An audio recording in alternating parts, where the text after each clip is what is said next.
but evil lurks in the hearts of men.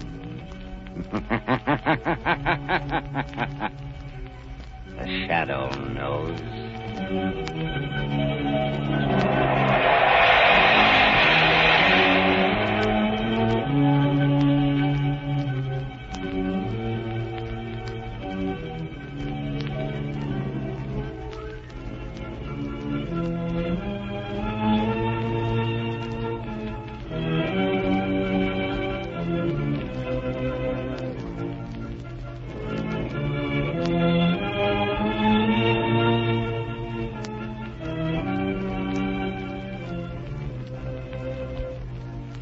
Ladies and gentlemen, in the next adventure of the Shadow as in all his adventures, the news about his exploits are often known to the underworld almost as soon as they happen. And I want to tell you that the news about the new Goodrich Silvertown tire is traveling like wildfire among motorists all over America. It's because this new Silvertown is so sensational in action and appearance, it's really a new kind of tire. You've never seen anything like it. It even looks different, for its tread is wider and flatter, and every inch of the tread is covered with row upon row of never-ending spiral bars. And those spiral bars do the same job on a wet, slippery road as your windshield wiper does to your windshield. They sweep the water right and left. They force the water out through the deep drainage groove. Thanks to that lifesaver tread, your tire actually has a drier, safer road surface for the rubber to grip. Just think, motorists. Here is a tread that's actually a road dryer.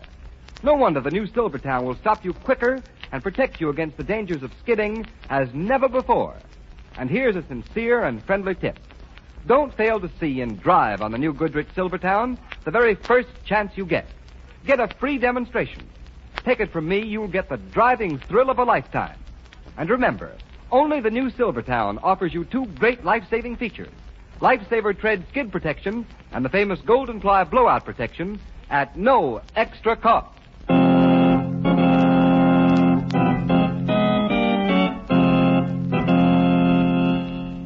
The Shadow, Lamont Cranston, a man of wealth, a student of science, and a master of other people's minds, devotes his life to righting wrongs, protecting the innocent, and punishing the guilty. Using advanced methods that may ultimately become available to all law enforcement agencies, Cranston is known to the underworld as the Shadow. Never seen, only heard. As haunting to superstitious minds as a ghost. As inevitable as a guilty conscience. The Shadow's true identity is known only to his constant friend and aide, Margot Lane. Today's story, The Power of the Mind.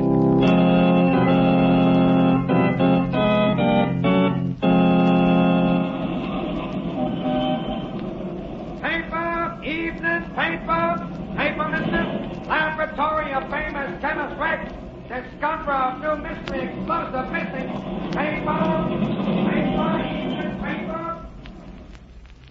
Ladies and gentlemen, here's a special radio flash on the mysterious disappearance of Professor John Hardy. He was last seen entering a black limousine and was accompanied by a heavy-set man wearing a Van Dyke beard and a tall, slender woman of foreign appearance. Secret Service agents are reported investigating the case due to the importance attached to the professor's reported discovery of a new type explosive, more powerful than any known to munition makers in any country in the world.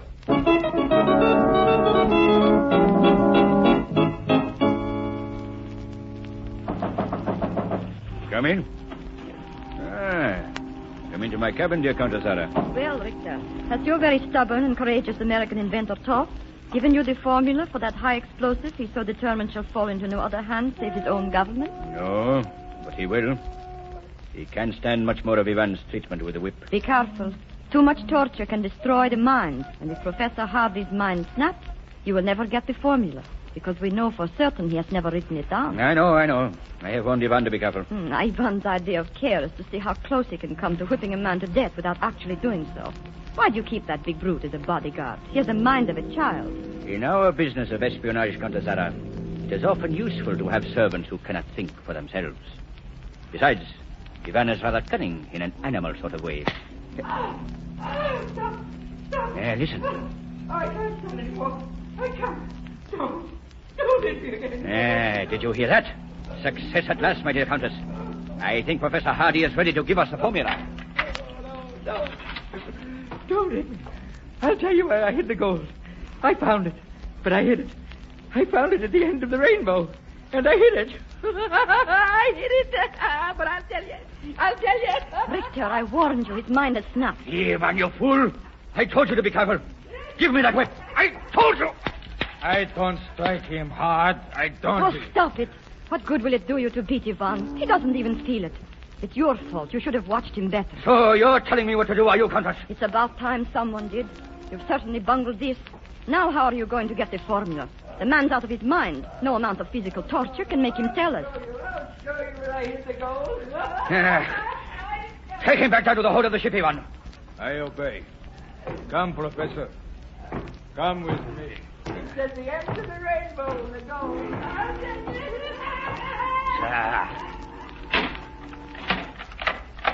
So you've destroyed his mind. Good work. It's like having the formula in a sealed envelope and throwing it in the fire. Now what are you going to report to headquarters? Be quiet, Zara. I'm not finished. There's still a chance. Another way of getting his secret out of him. Even if his mind is gone. It may be an easier, surer way. Oh, why didn't I think of it before? What are you talking about? How can there be any other way with his mind destroyed by days and days of Ivan's fiendish torture with the whip? Sarah, it so happens that a fellow countryman of mine, Dr. Waldeck, one of the world's greatest psychiatrists, is in this country, right here in the city. And I suppose he'll gladly come down to the ship, the Star of Zealand, and get Professor Hardy's secret from him for you. No, not gladly, perhaps, my dear Countess. But he will come. Just wait and see.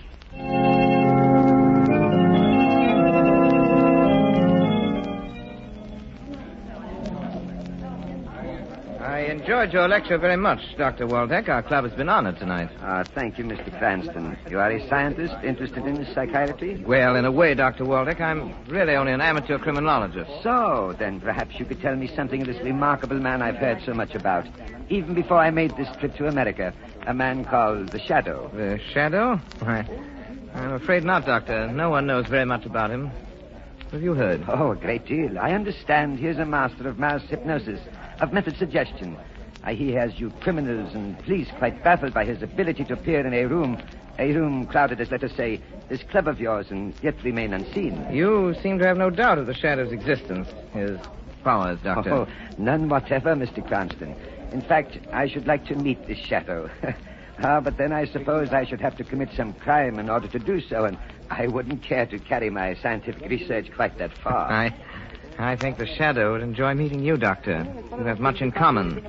I think you would be profoundly interested in your work in psychic research, particularly in the field of mental telepathy.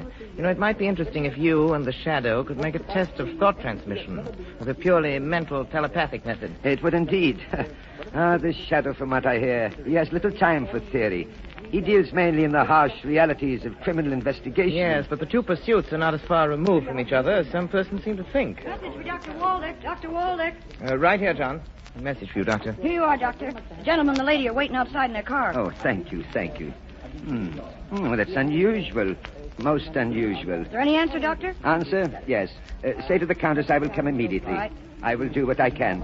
You will excuse me, Mr. Cranston. A countrywoman of mine is in need of help, and I must go at once. Perhaps we will meet again. Well, goodbye. Come in. Come in. So here you are, Lamont Cranston. I thought you promised to take me to dinner tonight. You're an hour late. I know. I'm terribly sorry, Margot. You're sorry. But Margot Lane, your assistant, is hungry. What's the matter, Lamont? You seem preoccupied. Was anything troubling you? Yes, Margot, something is troubling me, but I'm blessed if I know what it is. Would it be Dr. Waldeck? Ever since you talked to him at the club last night, you've been wondering if he just suspected that you are the Shadow. I don't think he knows, Margot. Then what are you worrying about? Simply that all day long I've had the feeling that Dr. Waldeck has been trying to get in touch with me, or rather, I should say, with the Shadow. But how could Margot, he? Waldeck practiced what he preached. He is a master of mental telepathy. Well, the Shadow isn't exactly a novice at mental telepathy either. What makes you think he's trying to get in touch with you? At intervals all day, my mind has kept reverting to thoughts of distress, coupled with Waldeck's name. Waldeck's name and another name. Star of Zealand. That sounds like the name of a ship. Perhaps, but it doesn't make sense. Well, it seems to me it'd be easy to find out if Dr. Waldeck's in trouble. Why not call his hotel? I've been on the point of doing it several times, but... Here, give me that phone. Let me call him. The trouble. It's you, Lamont. You get so wrapped up in things like thought transmission, you forget the The obvious. Telephone. That's why I have an efficient assistant like you. Hello? Will you connect me with Dr. Waldeck's suite? What? Are you sure? The secretary's had no word either. No, never mind, thank you. Does the hotel know where Waldeck is? No, he hasn't been seen or heard from since he left your club last night at 11 o'clock. Well, he is in trouble. He has been trying to communicate with me, with the Shadow. Lamont, that other name, Star of Zealand. Maybe he's been trying to let you know where he is. Yes, now I'm sure of it. Star of Zealand. You said it sounded like the name of a ship. It's just possible. Hand me that newspaper, Margot. Got it here. Yeah, the shipping news. Let's see. Here it is. Sailing, arrivals, departures in port. Margot, there is such a ship in port. Star of Zealand. A freighter, general cargo, Pier 83. Margot, is your car outside? Yes, you want me to drive you down to the dock? Yes, come on. There isn't a minute to lose. That ship is scheduled to sail at 6 o'clock tomorrow morning. You think Dr. Waldeck is on board? Yes, and I'm just as certain he's in trouble and needs help. Help from the Shadow.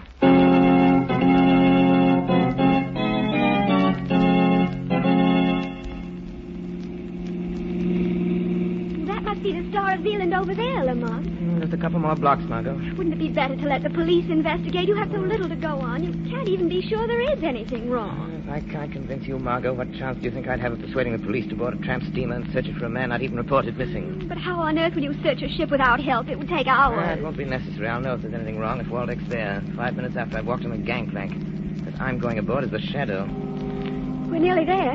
Slow down. Stop at the next pier. Right. I don't think you'd better wait, Margot. This is a tough section and it's late. All the more reason for my waiting. Don't worry about me, Lamont. I'll lock the car doors. And another thing, if you're not back in 15 minutes... No, Margot, I may need more time, but keep the shortwave radio tuned in our usual band. If you don't hear from me in half an hour, then go ahead and notify the police. All right, half an hour, but not a minute longer. I wish I knew what you were walking into, Lamont. I don't like this mental telepathy blind man's buff. Neither do I, Margot, but during the ride down here, I've had a stronger feeling than I did at first that Dr. Waldeck is in desperate need of help. Stay in the car, Margot. Lock the doors and sit tight until I come back. Or you hear from the Shadow.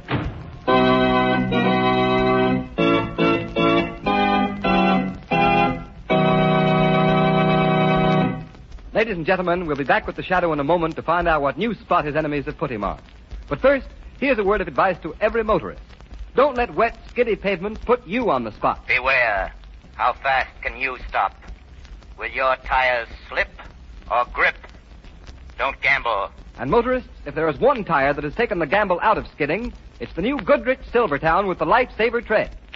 For exhaustive road tests of the regular and premium price tires of America's 6 largest tire manufacturers proved that the Silvertown gave greater skid resistance than any of the other tires tested. And don't forget, all during these tests, it was hands-off for Goodrich engineers. Instead, these tests were conducted by absolutely impartial engineers from America's largest independent testing laboratory, the Pittsburgh Testing Laboratory. What's more, some of the tires the Silvertown was tested against have list prices of 40 to 70% more. And that can mean only one thing, motorists. No other tire, regardless of price, can give you the superior skid protection of the Lifesaver tread. With Lifesaver tread Silvertowns on your car, you'll stop quicker, safer on a wet pavement than you've ever stopped before. Just think, the quickest non-skid stops ever with the Lifesaver tread. Real blowout protection, too, with the famous Goodrich Golden Ply. And these 2 Goodrich safety features are now yours in the new Silvertown at no extra cost. Take a tip from me. For safety's sake, ride on Goodrich Safety Silvertown.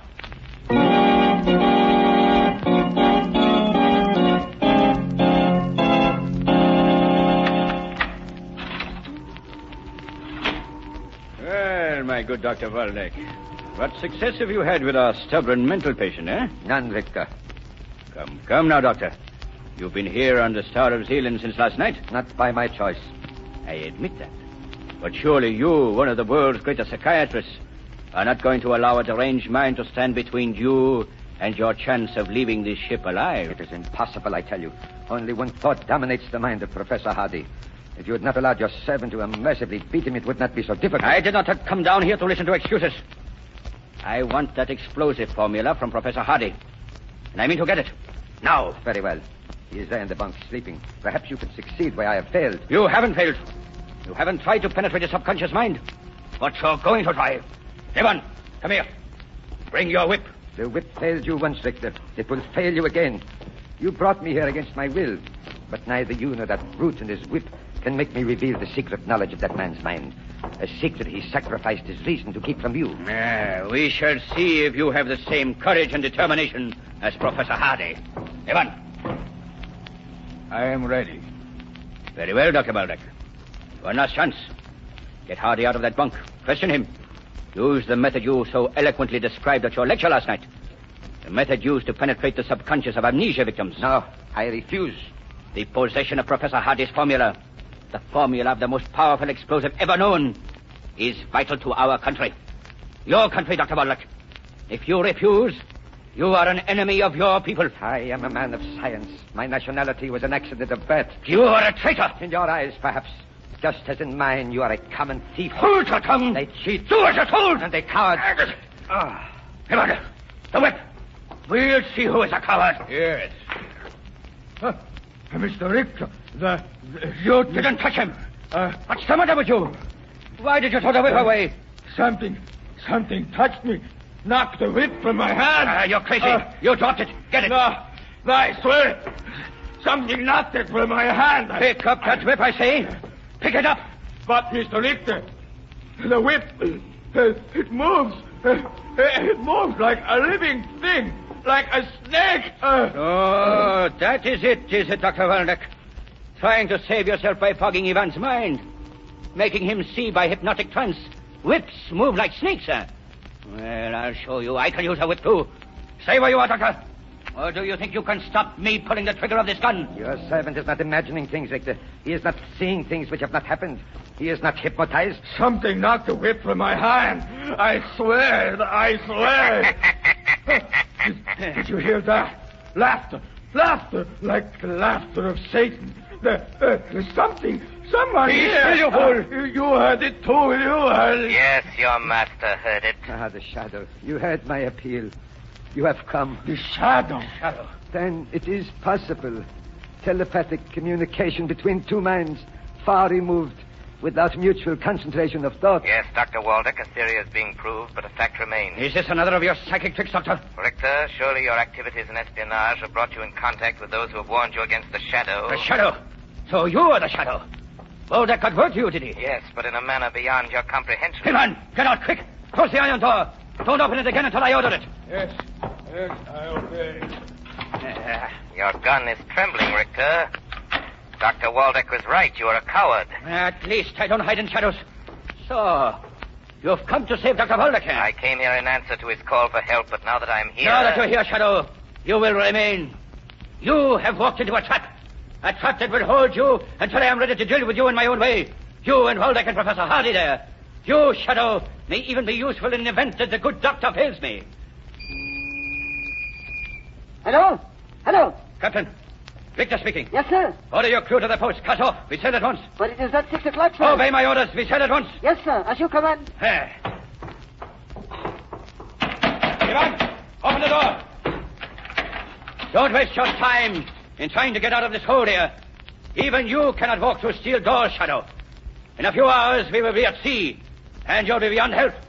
As for you, Dr. Waldeck, I advise you to enlist the aid of the Shadow in securing Professor Hardy's secret, if you value your life.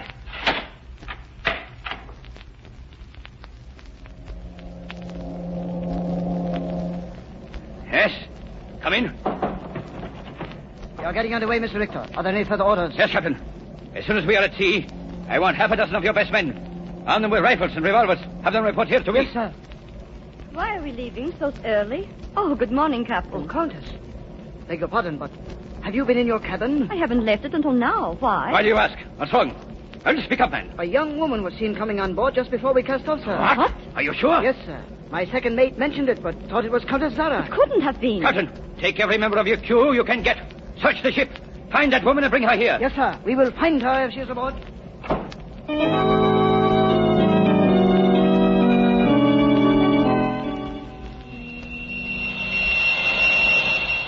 Margot Lane. Notify police and Coast Guard. Professor John Hardy and Dr. Waldeck, prisoners in hold of Star of Zealand. Aboard Star of Zealand, proceeding to sea. Repeat message. Margot Lane. Repeat message. Margot, repeat. Why don't you answer? Was that you talking, Shadow? Yes. I was calling my assistant for help on my portable radio, but something's wrong. I can't get an answer. I am profoundly sorry for the situation in which we find ourselves. Had I been able to communicate to you the exact nature of my difficulties, you would have been prepared. I am prepared, Doctor. This ship will never pass beyond the 3-mile limit. It will be stopped, searched. But how? I'm going to use this radio again. Star of Zealand. Star of Zealand calling the Coast Guard. Star of Zealand calling the Coast Guard. Go ahead, Star of Zealand. Go ahead. Professor John Hardy, missing scientist. Wanted by the Secret Service. Prisoner spying aboard Star of Zealand. Proceeding down bay. Stop and search. Stop and search. Prepared for armed resistance. That is all. Okay, Star of Zealand. A Coast Guard cutter will investigate immediately. You are indeed prepared, Shadow. But do not underestimate the cunning of Richter. At the first sign of danger, he will attempt to dispose of Professor Hardy and myself and you. We must be prepared for that. Professor Hardy's mind completely gone? No. For the past 24 hours, I have been treating him. Have induced hypnotic sleep. He should be nearly rational now. Then awaken him. There's no time to lose. Very well. Professor Hardy. Come, Professor Hardy. It is time to waken. It is time to waken, Professor Hardy. Margot, why did you leave the car? Aboard the ship. I called you, but received no reply. When the ship sailed ahead of schedule, I was sure something gone wrong. Someone must have seen me coming aboard. They're searching the ship. You're a godsend, Margot, but you mustn't be found on the ship. A Coast Guard cutter's on the way. You've got to get off before they arrive. Don't worry about me. We're passing down the channel. It's only a couple of 100 yards to shore.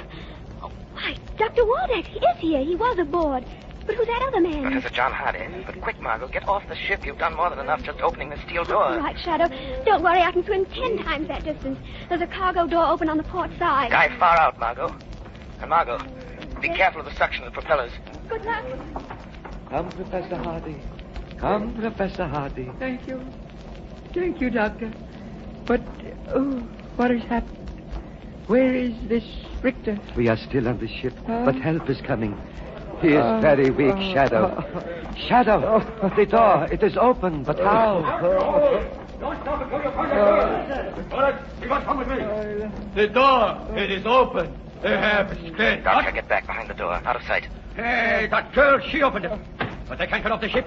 They can't be far from here. Maybe they hide. Maybe. Hey, Ivan, you fool. Why did you close that door? Well, I did not touch it.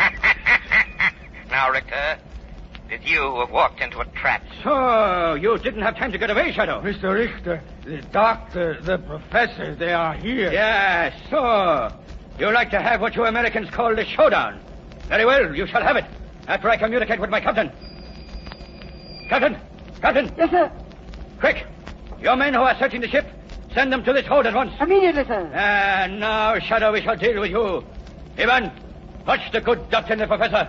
Their turn will come when we have finished with this Shadow once and for all. You are too late, Richter. Listen. Yeah. So, the river police.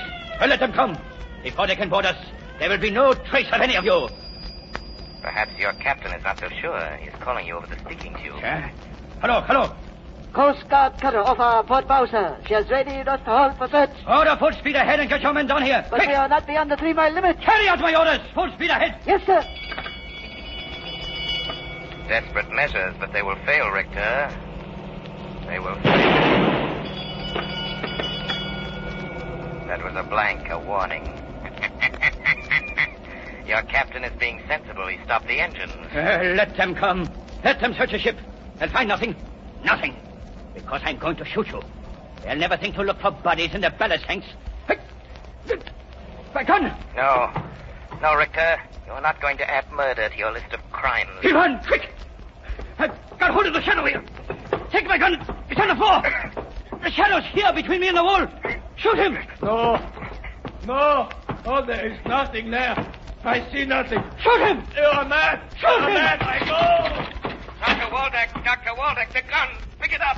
Put up your hands, Richter. No, you don't. You'll never turn me over to the police. Sorry I had to hit Richter so hard, Dr. Waldeck. The Coast Guard won't meet much resistance when they arrest him. You're a witness to what has happened here. Listen, Doctor. I'm fighting the Star of Zealand. We are coming aboard. The Coast Guard. Yes, they are coming aboard. You are safe now, Dr. Waldeck. Your faith in the power of the mind saved you and Professor Hardy. Helped him keep his secret. Perhaps at some future time, under more favorable circumstances, we shall meet again.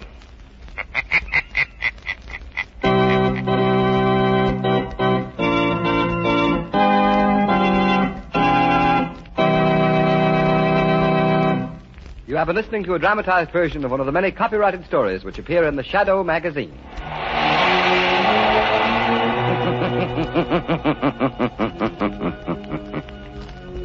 The weed of crime bears bitter fruit. Crime does not pay. The Shadow knows.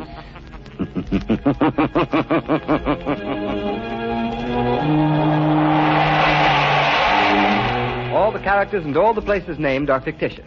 Any similarity to persons living or dead is purely coincidental.